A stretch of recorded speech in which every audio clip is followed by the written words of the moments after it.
Right now, we're finishing up week 8. We got tomorrow to put the icing on the cake. But throughout the whole cycle, it was a major emphasis on getting stronger, being more explosive, really and truly creating horsepower within our lower body with some unilateral work.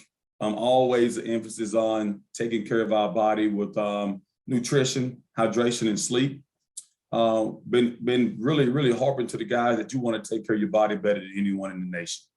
So we've made major strides with building that routine of taking care of themselves and seeing their body transform with how we're increasing lean muscle mass and decreasing fat mass, and overall making sure we take care of ourselves inside of the building, most importantly, away from the building. Just performance-wise, we took our speed work to the next level. We took our plyometric work to the next level, and also incorporating this new age, which is science and scientific data with new force plates, new technology to track our development and really see our benefits from training. So been a great journey over these 8 weeks. I'm excited to see these guys put a cap on it tomorrow. So with that being said, I will open it up for questions. Hey, Tank, hope you're well, man. Just wondering what's different year 2 with a group, especially with so many guys coming back compared to year 1. Year 2, we've had an emphasis on not only just leadership, but accepting leadership, accepting it and enjoying it.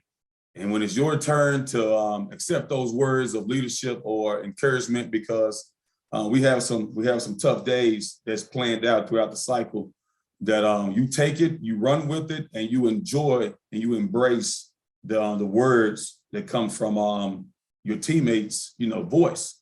So this year overall, we've been harping on leadership, accepting leadership, embracing the grind. So that's one difference from this year compared to last year, as well as the guys have an image of what to expect as far as our standard in the weight room. So everything from how you enter the room to how you exit the room to how you look forward to doing your overtime work, which is not required. It's actually a choice to come back in and work on some of your deficiencies. That standard has been set by each position group. And then another thing that has really increased from last year to this year is our overall quality of movement, being able to move efficiently and move and express power and speed at the top level. So that's a huge increase in our room with leadership, accepting leadership, expressing power and speed, knowing the standard, and working on deficiencies. It's been good to see guys dedicate themselves to their off time away from the building. And then you talked about taking care of your bodies away from the football center is better as anybody in the country. I know college probably provides some hurdles to that. So how do you sell that to them? How do you show them, hey, this works, or who do you use as examples, or what? So really and truly, sometimes you got to have that, kumbaya moment, where it's pretty much a confession from an older guy that simply says, hey, in the past, I didn't do right. I didn't do this. I wish I would have, or I could have, or I should have. And by them bringing that experience or bringing those words to our younger guys has been really good. And it's been frustrating moments where I've had players in my office and like, Coach, what's the issue? How can we fix things? How can we do this? And that's where we went into the leadership and accepting leadership.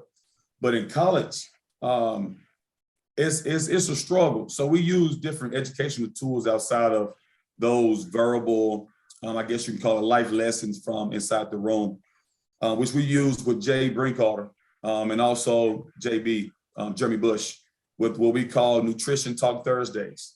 And those Nutrition Talk Thursdays could be anything from alcohol consumption.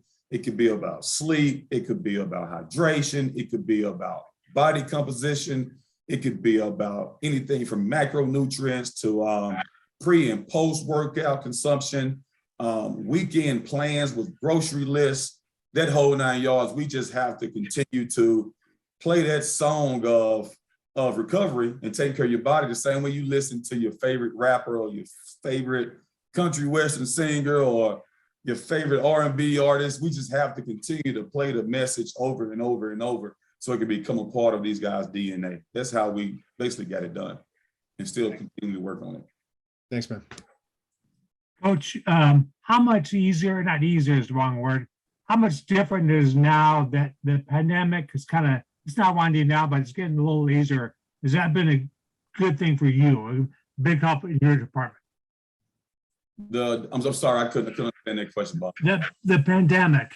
The pandemic. Yeah, the fact things are easing up, the restrictions, because you're able to be more normal. How much easier is that for you? How much does that help seeing faces again, I assume, and being around the guys more? Oh yeah, being around them and really getting out of the mask, and guys can see that I have a little facial hair, and I can see these guys have a couple different dimples or moles, whatever it is. One, we can just be face to face and talk. Two, we can actually get away from the fist bump and start to shake hands and use manual resistance. It's something huge for us. We can get larger groups, which really helps us with our team bonding. Seeing guys strain and make gains together and celebrate each other's small victories of just simply moving the bar faster than you did week 1, or being able to put more weight in your hand than you could week 3 or 4 going through these cycles. So we can get a larger group, which helped out tremendously with teamwork and leadership. Huge, getting rid of the pandemic and being able to be around your brothers and be a part of a huge collective group of family with the ILL tag to it. It's been beautiful to see these guys mold into a team. One more thing, are there lessons you learned during that whole time that will help you going forward in terms of like creativity, ways to do different things? How much big of a help was that for you, and how much will it enhance your work with the guys as going forward? Yes.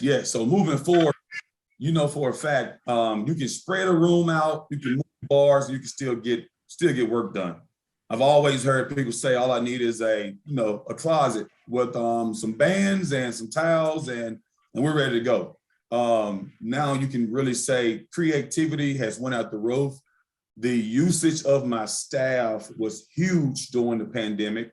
Those guys, us being able to sit at the table, the war room, and come up with a program and all have the same belief, the same thought process towards the development.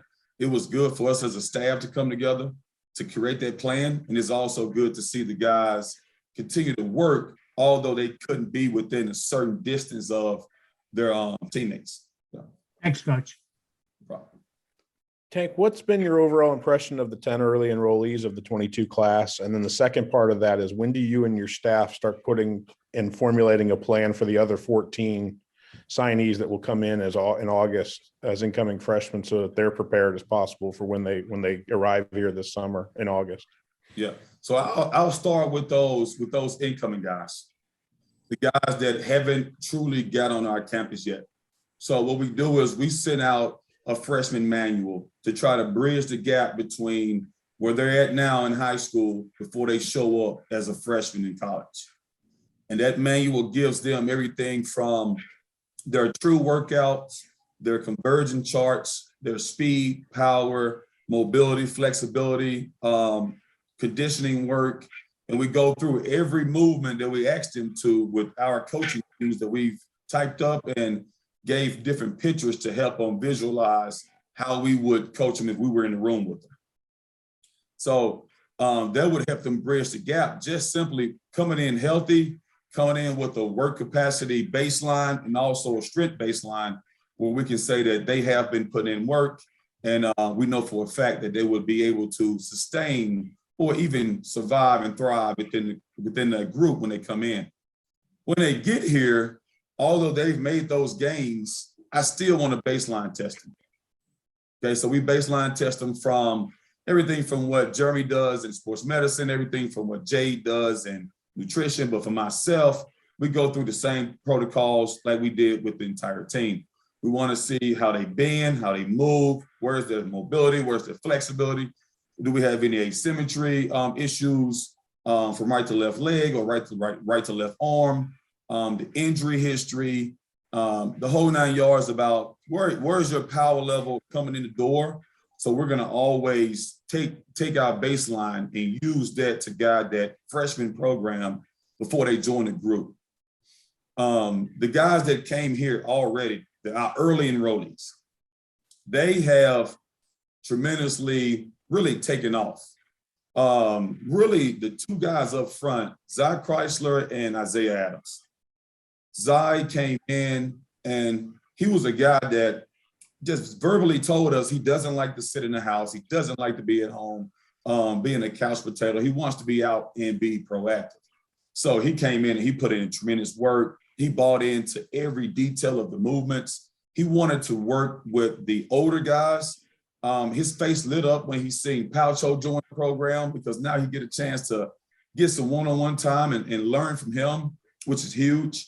And then Isaiah Adams, who was really young in his training age, has really taken off. His adaptations and how he's really and truly transformed strength-wise and also muscle mass. I'll let him speak for himself, but from what I've seen, he walks in with the mindset of, Coach, if you have me for an hour and 30 minutes or an hour and 45 minutes, just tell me what you want, how you want it done, and he's going to attack it. That's as long with Zy Chrysler too. The rest of those guys, I mean, Sean Miller, Ian Pugh, Tommy DeVito, a lot of them, they came in and just head down, foot in the ground, right foot, left foot, not backpedaling, and they're just attacking each day. I've been pleased with the performance. Thanks, Tank. I appreciate it.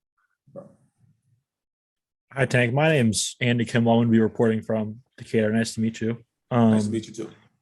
I guess kind of similarly, I know with like Zy and Isaiah, you're getting a lot of kind of transfer players who you kind of want to kind of contribute immediately with kind of new transfer portal players, I guess. Would those players have a different developmental arc than, I guess, freshmen? Does your approach kind of change with that, or how does your approach kind of go along with that, if that makes sense? Yeah. So a person that first started off taking medicine or receiving any type of stress, you have to see how they tolerate it. With the new guy coming in, you don't want to put him in a bad situation, no matter if they're a guy who's been training for 12 years or only 2 years. I have to make sure that we don't put a guy in a bad situation, but also give him enough stimulus so you can have a response. You want that response to be positive. So all the new guys that came in, including Tommy DeVito, who's very, very polished when he walked into the door. We have to make sure we utilize our technology to say where a guy's strength is at currently and where he's at deficient-wise, and then programmatically making sure you don't overreach those 1 RM max goals, with max weight.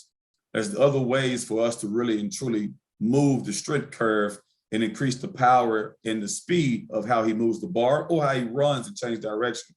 So we get new guys in the building, and it's always about what can they handle, how well do they respond to it, and we're always asking them, if the bar does slow down from week 1 to week 3, or even we get into week 6, we try to find where outside of the strength and conditioning world are they going through stress levels, which could impact their nervous system. So it's always being able to utilize science to make sure we're not overreaching and overtraining, always. All right. Thank you. Hey, Tank, I know you pointed out some of the freshmen who have stood out. Has there been any veterans who have really maybe reshaped their bodies here over the last 8 weeks that have stood out to you? Yes, there's a few of them, especially our guys that really needed to, they really needed to gain weight, okay, / gain muscle mass. We had some guys that made some tremendous gains. I mean, they're walking around, they're beating their chest right now.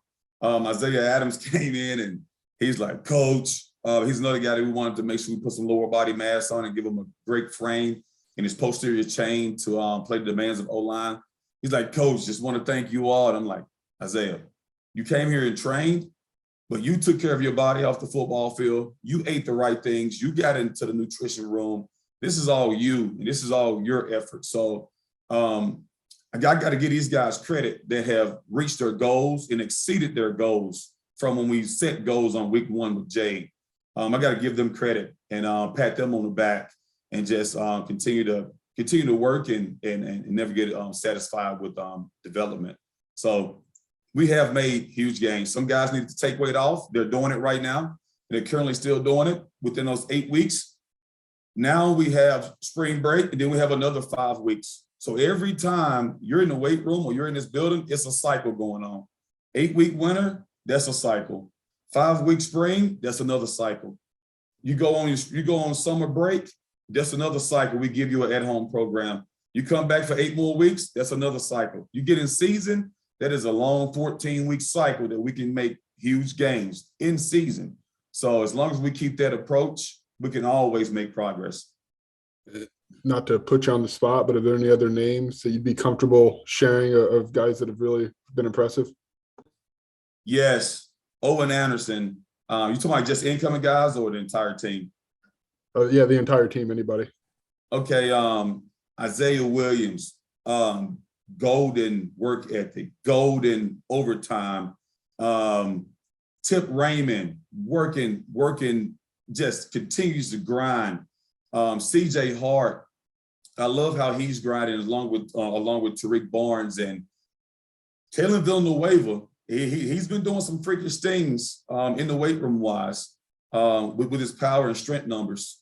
And then I can go on. I can give you 30, 40 names now. Paucho, who else? We've got Jordan Slaughter. Jordan Slaughter has made tremendous gains as well. Julian Pearl is looking really good. I can't wait to see how he tests out tomorrow, as well as on that DEXA scan. Then you have the quarterbacks. Art Sikowski is doing really, really well. He's a guy that we couldn't do too much upper body wise, but his lower body strength development and stability has made major gains. At the DB position, Quan Martin, Sidney Brown, they're just freakish. I'm glad we have them. Chase Brown and also Chase Hayden. If you were to see these two guys compete head to head, along with Aiden Lawfrey and Chase Brown, and no, Aiden Lawfrey and Isaiah Williams, ask them guys about their competition. It was neck and neck. Aiden Lawfrey is a twitchy, explosive athlete. Great addition to what we do in our weight room and in his facility. I can go on and on and on, Joey. Those guys, they have things that they do well, you're really, really excited about. Things they don't do well, they've increased their capabilities. So excited about them. And then if I could get one more, how we've seen in some of the videos you guys have put out, like how have you blended the competition with one another into what you guys do day to day? Yeah, so we use what's called our station conditioning session or mat drills. So we pair guys up. We originally started with offense versus offense, meaning their positional group. So we wanted to see guys within the position group play the same position, go against each other. And then after that, we went into some offense defense competitions. And for instance, you say something like the 5-10-5, the pro agility, like what you will see on combines, or the 3-cone, which is the L drill. Seeing those guys match up head to head. I mean, we have all the same rules. You can't post with your inside hand, which shows instability and balance. You want to be able to bend and change directions on the spot of a dime. You have to start the right way and finish the right way for the drill to count. Seeing them run head to head, side by side in drills that's like the agile bags, which is a variation of lateral movement and also some hops and straight run through and back pedal and burst. Seeing them run through and compete, it was amazing to see them. And we also partnered them up with what we call the dog sled or the prowler, which is in my eyes another speed development tool and also a work capacity tool for us. So we partnered them up, same side of the ball, opposite side of the ball. Then we switched to opposite side of the ball with different guys to see them compete with someone else. And just recently we did the best matchup versus the best matchup, meaning no matter what position. I want to see Isaiah Williams against whoever, or I wanted to see Casey Williams against the best on defense. And it brought the best out of them. It was to the point where they literally was running the office like, Coach, what's the score? What's the score? So Coach B does it. Coach B brought them all together on the goal line, announced the matchups, and everybody's going crazy. They split up. We come back and we introduce Coach B announced some of the key big wins, and you should have seen guys' face. And then they come running into the weight room. They're waiting on the posting or the golden. So if it's Joey versus you, Andy, and Joey's name is in gold, he's excited. We're looking at what races he won and lost. So it brought out some competitive edge, but it also gave us great work at the same time. Thanks, Tank. I'm probably not going to win a lot of races, but I appreciate it, man.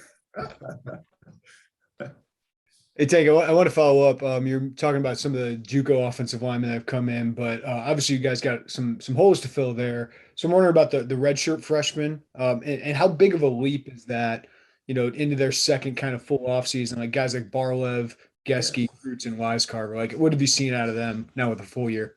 Yes. We do different competitions and we put people on the spot. When you hear Cruz open his mouth and start to scream, it's eye-opening.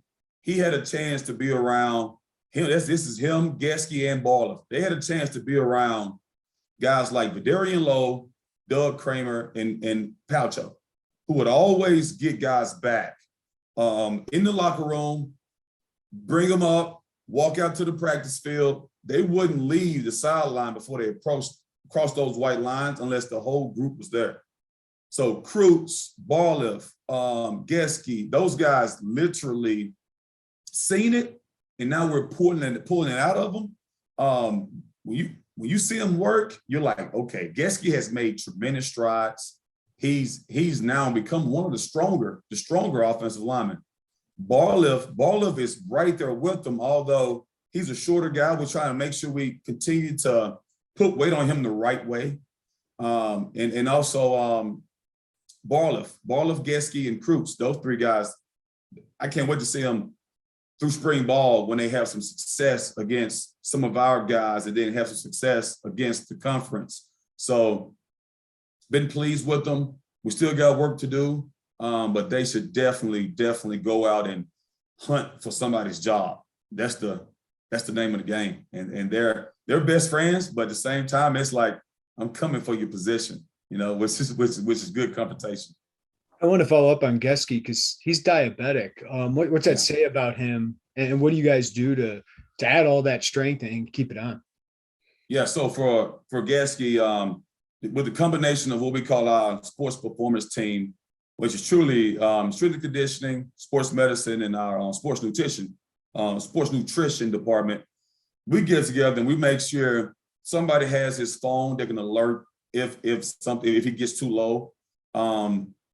We also have body tracking systems where we track him daily, every day. And along with that, Nutrition Talk Thursday, he's also meeting with Jade outside of those talks to make sure he's doing everything well. And with us using technology and looking at his body weight and making sure we just overall look at how he trains that day, he's been on top of it. So that's a testament to how he's been really coming along. He had some challenges that first year, but this second year, it seems like he's definitely more in tune with his body and in tune with the demands of what we ask in the weight room, which has been helping him out. So he's on top of it. He's definitely on top of it. Thanks, Tank. Tank, I was excited to hear about what you were talking about with Zai. It's no secret that the book on him was a few years ago. He was at 420 pounds and had to lose a lot of weight just to get on the field. And it seems like you're encouraged and excited about the idea of getting him to an optimal weight that you want him at by the time that he rolls around for fall camp in August. Yeah. So with Zai, it's one day at a time. One bad meal, one bad weekend could change and alter the weight on the scale. But we also at the same time had to know he's human. So I just take it one day at a time, keep encouraging him. Right now, I believe he's down close to 18 pounds when we first got him, which is really, really good. So really over a course of 8 weeks, for guys that want to drop weight and do it the safe way, you're looking for 2 pounds per week to make sure we're doing it the correct way. That's why we go every day. So with him, it's day by day. It's encouragement. I don't want to ever see him go into a dark closet and close himself off and shut me off and shut off Jade and everybody that's trying to encourage him. So he knows it. He's working on it, and he's also around great guys like Art Sikowski that gives him that extra motivation outside of this weight room. Thanks, Tank. Yeah. Are there is it a similar approach, Tank, with someone like Calvin and Vertus, two guys who maybe are expected to be into a bigger role this year? Yes, same thing with Calvin, Vertus, and Zai. All three of those guys, their day-by-day approach has been better. Calvin and Vertus specifically, going off of what we've seen last year. Better approach to the weight room. They're working a lot harder. They're exerting a lot more energy and a lot more effort. The scale is also going down for those two guys. I believe Calvin, he is currently, I want to say, close to 13 pounds down. Vertus is right there along with them, trickling down the scale. So just trying to make sure those guys just continue to do it. Although we're out of the 8 weeks here come tomorrow, we have another 5 weeks where you're going to be active for 6 days, truly Monday through Saturday, which is much more than what we're doing in the weight room. So you get 6 days to truly dig into your calorie deficit and start to shed some more weight, shed some more excess body fat. And we got to roll that over through the spring, through the summer, and get these guys ready for fall camp. Thanks, Tank. Appreciate it. No problem. You guys all good? Is that it? Thank you guys. Thanks, Coach. Thanks, Tank.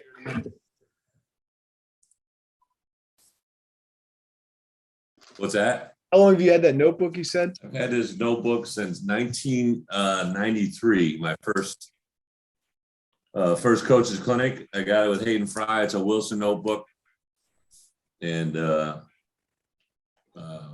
I've carried it with me every day since 1993. Like kids that we're recruiting now were born in 2004. I'm like, hey, bro, this thing was 11 years before you were thought of, my friend. So it's kind of interesting to see their reactions. Oh, there we go. So I'm sure Tank gave you guys some good enlightenment. Tomorrow actually wraps up 8 straight weeks of really one-on-one work with him and his crew, really about 3 to 4, 5 days a week. We get them usually at certain phases. The first 2 weeks when they started, we were actually on the road recruiting, so we weren't able to actually touch them until week 3. And then we work with them usually a couple times a week. It may be a 15-minute session here. Sometimes we get 45 minutes with them. It's all kind of predicated by NCAA rules, but I think it's been very apparent from the first contact we had with them, the 3rd week of winter conditioning to where we were a year ago. Just hopefully the gain that we've had overall. Obviously, you got new guys coming in that are going to go through transition, but just Tank and his staff and the overall effect they've had on our program has been overwhelming. It's fun to see that kind of follow through right now. And then we'll give them a week off here during spring break. Allows them to go be them. We get a chance to relax a little bit, and then we'll come back in and jump straight 5 weeks into spring ball. So very excited where we're at. For the most part, overly healthy. Just a few guys that'll really be limited for really all of spring ball. Kind of wait until we get through a couple doctor's appointments today. Final clearance yesterday. CJ Hart got cleared for full participation. Jordan Slaughter got cleared. So there's some guys here right before we take off for spring break, and then when we return, that we'll see exactly where they are, and I'll kind of give you an update after that first practice. So with that, a couple things, house cleaning items. Obviously a lot of you saw the release on Ben earlier today. Just hopefully everybody respects and understands where we're coming from there.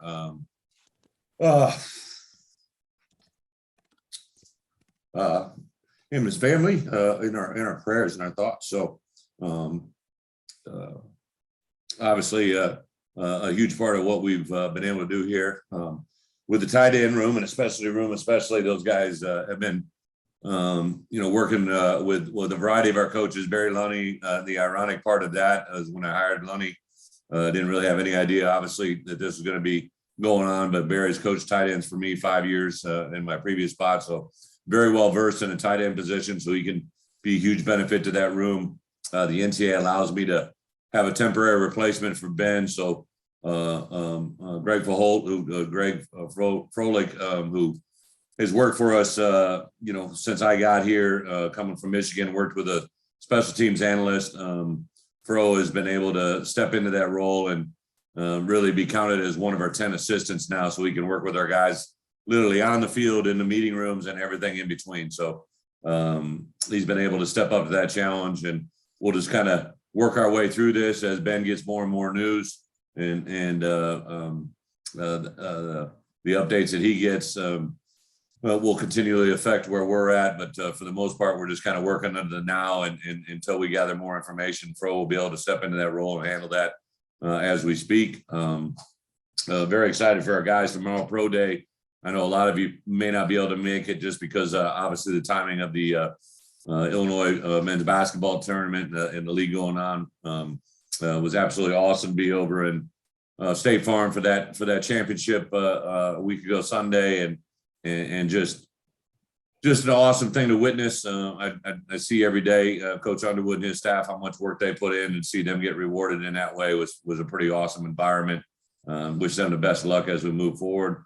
And then on a personal note, 10 years ago today, my wife agreed to say I do to me, and what she does every day for our kids, for me, for our family, really the engagement she has in the community here with our kids being in a couple different schools and with our coaches' wives and administration. She's a true partner that's been unbelievable for me. So I wish her a happy anniversary here on year 10, and hopefully we'll celebrate here sometime next week in spring break.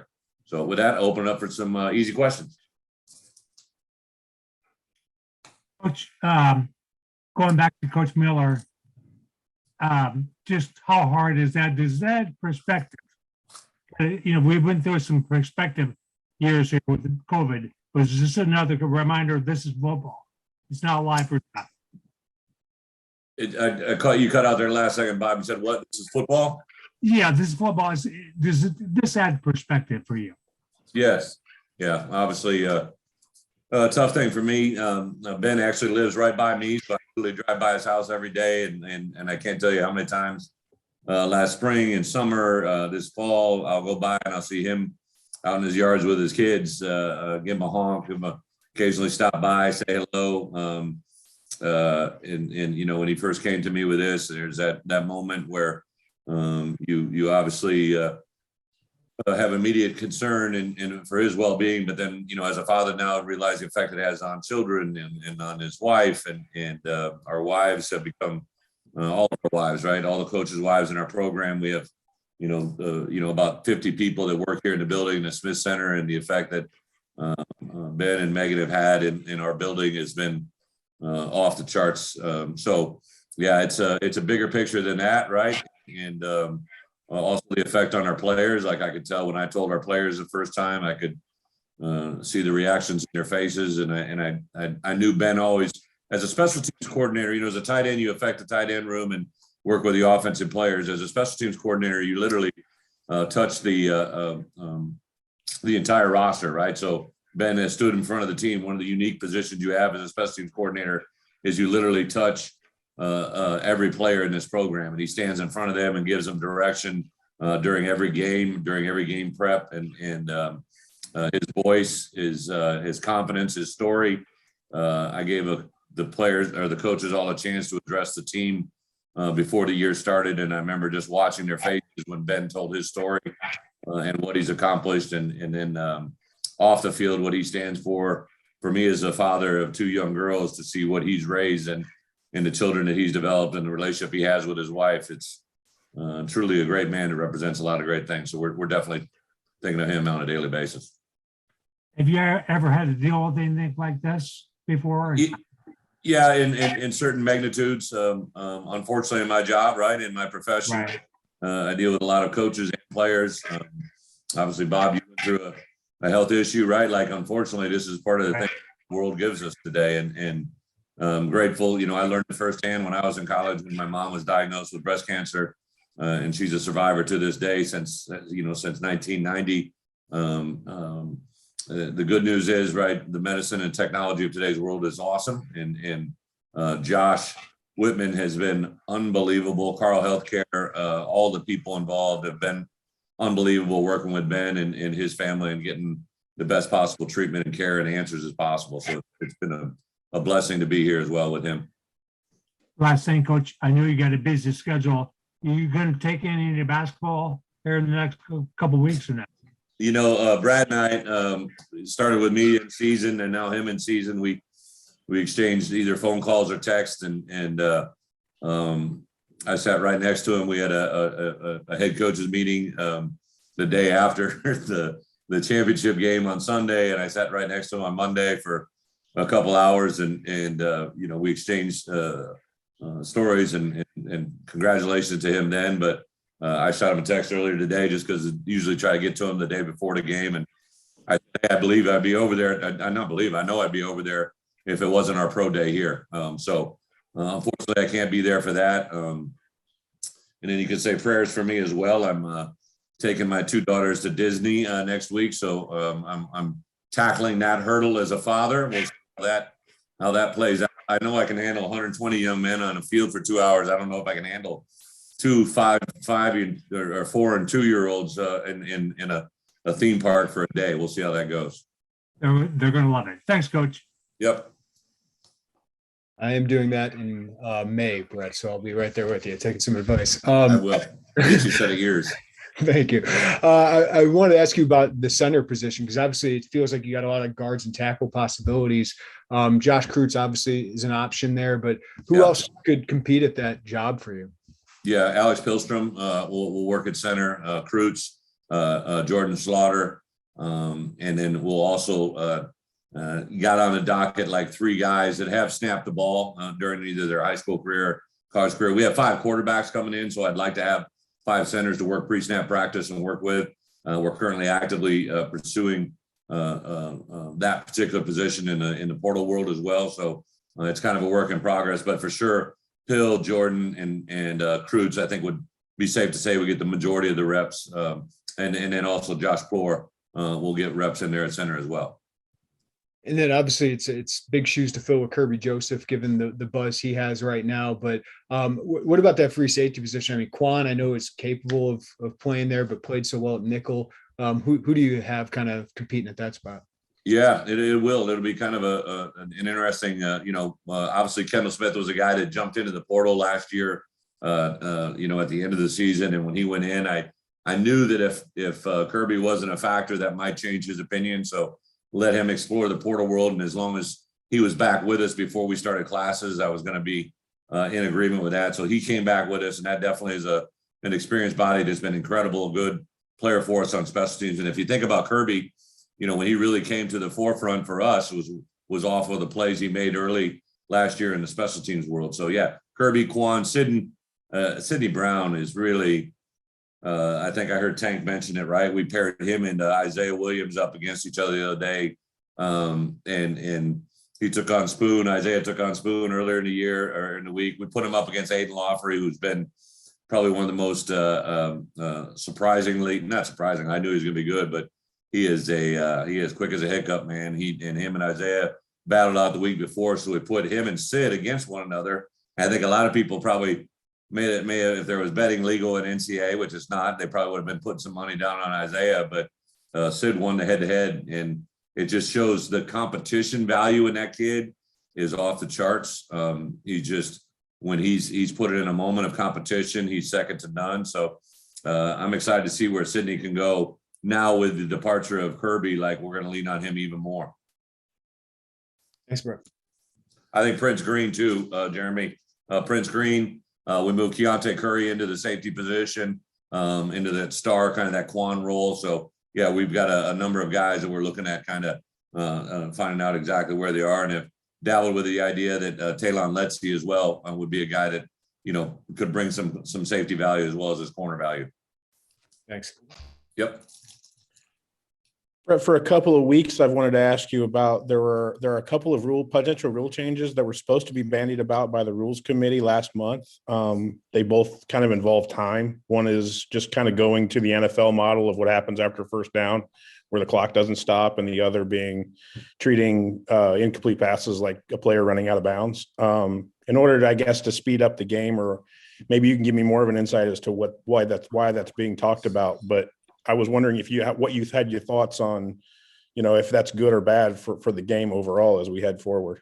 Yeah, man, I think, the clock is a very hot topic, right? Like, and really, the emergence of tempo offenses came as a byproduct of a rule change that was unintended, right? It was, they basically were trying to make the efficiency of officiating crews be more in line. That's why the 40-second clock was put out there, right? That's why that was evolved, and then that introduced the tempo offenses and everything that went into it. So ever since there's been that battle between clocks and clock management and hurry up offenses and obviously teams that throw the ball 60, 70 times a game have a lot more clock stoppage and really add to the length of the game. So there's been this constant back and forth. When I was a head coach at both Wisconsin and Arkansas, I was on a rules committee for a number of years that really took into account some of those rules as they play. I think that the uniform thing that everybody look at the NFL, right? You probably just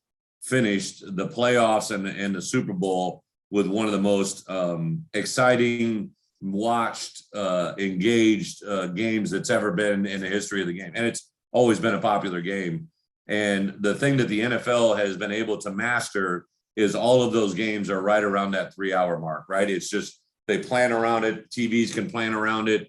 The functionality of it for revenue and what that brings, and they're able to lock into that time frame is worth a great amount of value to the people that are important. And that's what I think is driving this more than anything. We have games that go 2 hours and 30, 40 minutes on the short end, right? To games that go 4 hours or longer. And they can't set TV up in that time frame. So I think the number one driving force is to get that game to be somewhere between a 3-hour to 3-hour and 15-minute game, so that they can guarantee all those games kind of fall into that window. That's probably what's driving it more than anything. And the follow-up, I wanted to ask you a scheduling question, which is, when I was covering the SEC way back when, they had these Thursday night games. You seem to have embraced the Thursday and the Friday games whenever they want to put you in a primetime spot. When I was covering the SEC, there were schools that okay, we get to play the Thursday night game, but so-and-so school doesn't have to. Like, what's the deal with that? You seem to have embraced that idea as the head coach at Illinois. I just wanted to get your thoughts. Well, first, if anybody would, and you guys obviously know me well now after a year, like I'm probably a traditionalist, right? I would prefer every game to be Saturday at 1:00, no question asked. I think, and I say that Saturday, 1:00, 3:00, 6:00, I love Saturday games. I don't like to interfere with high school football, right? I'm a big believer in Illinois high school football. It's the breeding grounds of what we are as college football, and vice versa. Friday, I just really believe, right? High school football played on Fridays, college football played on Saturdays, and NFL football played on Sundays. That's what the weekend is. And it obviously has been that way for a long time. But with the emergence of Thursday night games, I haven't played many. My first one ever was opening league play my year with Russell. Nebraska was coming into the league. They wanted to make it a big deal, so they made it a Thursday night game in Madison, and it ended up being obviously a very prominent game. It wasn't really a close game, but it was a prominent game that showcased, in my opinion, the value of that Thursday night game. Now, that was at the beginning of the year, right? So it added a little nuance to it. In today's world, right, where we're at now, and really as coaches, we don't have much say. The conference aligns these things and puts these things in play as they lay out. Really, this year, probably unlike any other year that you've seen, they changed the schedule later than is ever. It's unprecedented, right? When they changed this schedule, we went from playing Wisconsin at the beginning of the year to now playing them in the middle of the year. I really when I got here, we looked at moving Wyoming to week 0, really to try and get a game before we played that opener, because you usually make your biggest amount of gains from week 1 to week 2. So there's a lot of different things that went into it, and then they flipped the schedule on us. So when the Thursday night opportunity became real against Chattanooga, that was something that, I'm like, absolutely, if that allows us during that coming out of a bye week, it kind of gives us another little mini bye week in the middle of it. That was there. And then, the Indiana game on Friday night, we had no say in that. That was given to us from the conference. There's nothing we could do about it. So I know that for some fans, it's not exactly what they want. And believe me, I hear you loud and clear. But I think in the world that we're in now, and especially in a situation when here at Illinois, that we're trying to, have as much national exposure as we can to get that Thursday night time slot of national exposure. Now, when we got this place, hopefully in a short fashion, a filled Memorial Stadium with people from the first row to the top row and everywhere in between, I think then that's a different perspective that we got to conquer that when it happens. Thank you, Brett. I'll see you tomorrow. Yep. Hey, Brett, I don't think we've talked to you since Palcho announced his return, but how does that change what you guys have going forward on the offensive line? What's that do for you to have a 6-year guy with like 3,300 snaps under his belt? Yeah. He probably undoubtedly, right, unless something happens, will, be the all-time leader in NCAA history of career starts, right? Like he's already at the threshold and where he'll go now. When I'm one of those guys, like I probably drive these people around here absolutely freaking crazy. I just don't take no for an answer, right? And I just believe in always trying to find the power of where we can go. So a year ago with Jake Hansen, right, I just kept saying, what can we do? What can we do? What can we do? We get the waiver and get him through. Casey Washington, they said no, right? I just said why, and they couldn't tell me why exactly. They gave me a good reason. I'm like, let's go. And then Benji and the compliance office does a great job. I think Josh, with his lawyer background, there's just this emphasis on trying to maximize the rules. So Marquez said something to me, about, Coach, during COVID, I only played in 4 games, and I was like, ding, ding, ding, ding. So we went to it, and when we saw the processing of Marquez, that's when I knew that, hey, let's check our entire roster. And I went to Palcho 2 days before he's going to play in the All-Star game, right? And I said, hey, are you sitting down, my friends? And he's like, as you can imagine what he would say, right? I can't say what he's going to say. He's like, yeah, Coach. And I'm like, all right, here's the deal. I go, I know you're playing in an All-Star game Sunday, but, we basically may have an opportunity to get you to come back for an additional year. What would be your thoughts? And he was very emphatic about, let's explore the options. Call me on Monday. I'm going to play in this game because, I wasn't sure at that point it was going to get approved. And then when the NCAA came back and said that it is approved, we went through a whole process to get him back. And when I let him talk to the team, by the team's reaction, it was very, very positive. And to bring a guy with that much value and experience into the offensive line in particular, one that was really a group that we lost a lot of really good players out of, but more importantly to the offense side of the ball and the team in general. When Palcho talks, people listen, right? And he's a guy that brings a lot of value besides what he brings on the field. So I'm excited. I don't know exactly, we're going to start him out at tackle. Him and JP will start off at tackle spot in that first week, but we'll probably rotate him in at guard. I know when the NFL comes through, they've asked, kind of where is he at? And I think the best thing you can do is provide value by that he can do both. So very excited to have Palcho join us here in the year ahead. And you've obviously had a lot to say about Aiden, but for all of your early enrollees, the freshmen, what have your impressions been of them? And has it gone about what you envisioned when you obviously you tried to get a few guys in here early? Joey, a lot of times people think it's all about the physical aspects of it, right? But a lot of it's about how can they handle the adjustment to college mentally, socially, what's their body do? How's their body react to this type of training? And it's been awesome. Again, we've stressed since we've got here, the more early enrollees we can get, the better off we are. And to have as many as we had, on offense, in particular the running back position, Jordan Anson and Aiden Lawfrey, 2 different types of running backs that I'm sure will be able to help us sooner than later. Very impressive young men, have developed very, very quickly, very nicely. I would say probably the 2 guys that have physically changed the most since we've got him of the two of the incoming class, both on respective sides of the ball. They kind of play mirror position. Owen Anderson and Jared Beatty have just been unbelievable. I think both of them have put on close to, Tank will tell you the numbers, but somewhere between 9 to 10 pounds of pure muscle lean mass. Not just weight. A couple of, I think JB's up. Jared might be up 15 pounds, but like in an 8-week window, that's it's nothing for me. But for them, it's a really good thing, and they've really they looked the part, they talked the part, they walked the part. I'm excited to see them put on pads. A guy like Elijah McCantos, unfortunately, he isn't going to be able to go through spring, but he came in. We saw that he needed shoulder surgery. He had surgery as early as we possibly could, and McCantos has been in here every day. He's the happiest guy in a sling I've ever seen, just walking around campus. But he's going to at least mentally going to be able to go through the things that we're going through right now. Malachi Hood, another great addition. Sean Miller has been very impressive. Wideouts maybe don't have the weight gain, but Sean Miller's a very impressive player, a guy that we're really excited to be in. I know Tank talked about the two Jude College offensive linemen, but both of those guys are full qualifiers, right? So they're not the traditional junior college player that's coming in with a lot of anxiety about what he's going to do academically. They both, Isaiah has been, he's been as impressive as I've been around since I was able to first start recruiting him. And Isaiah Adams, right? We went after him. He was literally the first player I went and saw during our first bye week.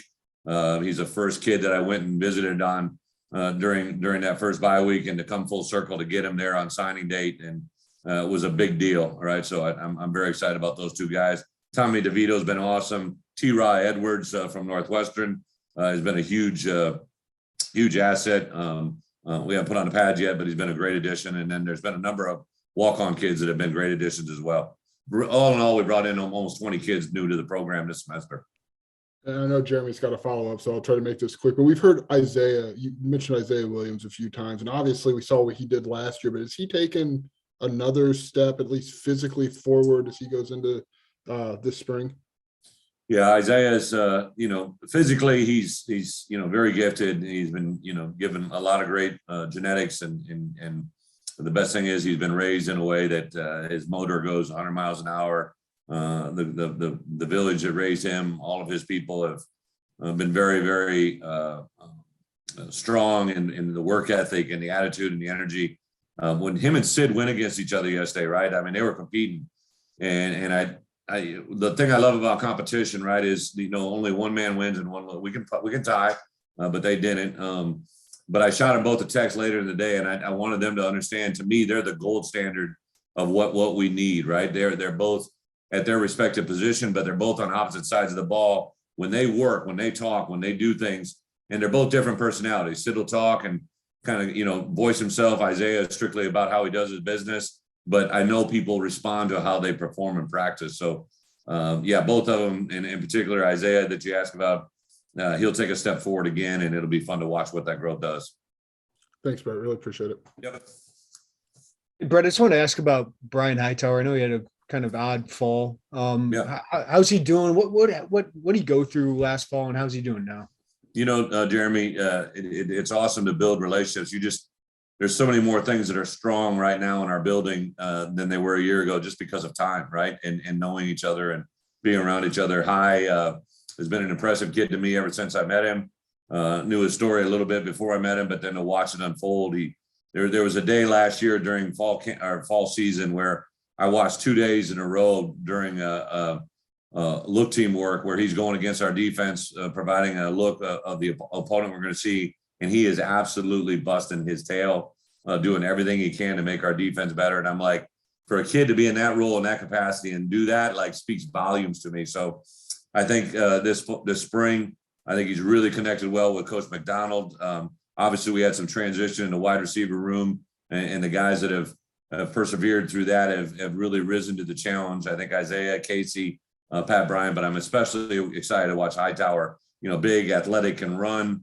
I was very fortunate during the fall. I had Clay Helton come in for a couple days, and Clay was a guy that made reference to when he was watching the guys, and he knew who Hightower was because of the way he was recruited out of high school. So I know that he's got talent, and I'm excited to see that talent hopefully come out on the field this spring. And then you actually have a normal recruiting cycle with no restrictions.